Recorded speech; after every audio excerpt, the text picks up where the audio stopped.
J'étais dans une session de coaching avec un jeune artiste récemment. Il sortait juste d'une école de film et de photo et vraiment beaucoup de talent. Et puis il se demande, voilà, j'aimerais vraiment vivre de mon art. Il me présente ce qu'il fait, il me donne son Instagram, son site. Donc je vais voir avant de faire le coup de zoom avec lui, le coup de fil, le coup de zoom. Je réalise que son Instagram est en mode privé, donc on n'a pas l'accès à ce qu'il poste. Et puis que sur son site, la page qui parle de à propos de l'artiste, il y avait une photo de lui et ça disait je m'appelle machin truc et j'habite voilà là-bas. Et c'est tout.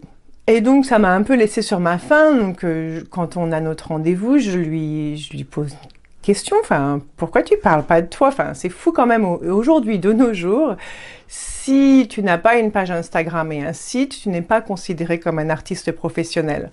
Donc, si tu as une page Instagram, pourquoi la faire privée? Pourquoi? Et est-ce peut-être que... Mais pourtant, il partageait son art sur sa page Instagram. Bref, il y avait une histoire pour laquelle il voulait pas la mettre en public. Et quand je lui pose la question, il me dit, ben, j'aime pas trop parler de moi, je veux rester humble. Oh, je veux rester humble. Je la connais, cette histoire. Et c'est quelque chose que j'ai dû gérer. Enfin, s'il y a vraiment un truc, je pense que c'est dû à notre éducation.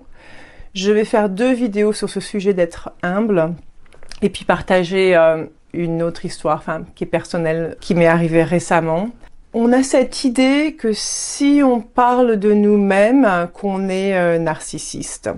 Personnellement, quand je vois une œuvre d'art, j'ai envie de savoir qui est l'artiste, j'ai envie de savoir où est-ce qu'il vit, qu'est-ce qu'ils font, j'ai pas besoin de savoir qu'est-ce qu'ils mangent pour leur petit déjeuner et le nom de leur chien, mais je voudrais avoir un peu plus d'infos sur, tiens, quel est ce directeur de film, cet acteur, où est-ce qu'il vit, j'aimerais bien avoir un peu des informations sur sa personnalité en dehors du rôle qu'il a joué dans ce film. C'est pareil pour nous, artistes. Je pense que quand on vend notre art, la moitié du chemin, c'est aussi de nous vendre nous, de parler de nous, parce que en tant qu'humain, on veut ces histoires qui sont derrière quelque chose qui nous enchante, mais on veut en savoir plus. Si vous êtes artiste, parlez-moi de ce que ça veut dire. Comment est-ce que ça résonne en vous de parler de vous-même? Est-ce que c'est difficile? Et je le comprends parce que je suis passée par là. Et puis, je dis pas que c'est encore facile. C'est vraiment un effort à faire, mais qui en vaut la chandelle. Surtout si on veut vivre de son art. Racontez-moi, qu'est-ce que vous en pensez? Qu'est-ce que le mot humble veut dire pour vous? Quelle est la différence entre être humble et narcissiste? Et puis, continuons la conversation. Un endroit où on peut continuer la conversation, c'est dans ces rendez-vous de cette collectif d'artistes qu'on a construit là un peu en 2022 et puis on continue, où on se retrouve une fois par mois sur ce rendez-vous que j'appelle New Moon Zoom. Et on a un thème et puis on a des conversations vraiment intéressantes parce que en fait il n'y a pas trop de gens avec qui on peut partager ce genre de cheminement intérieur, de réflexion.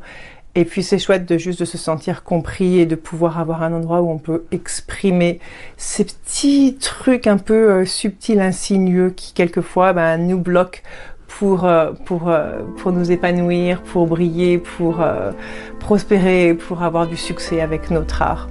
Donc j'espère vous y voir et puis partager avec moi ce que vous pensez de ce que je vous raconte aujourd'hui. Si vous êtes sur YouTube, n'oubliez pas de vous inscrire sur la chaîne, de me suivre et puis à très bientôt.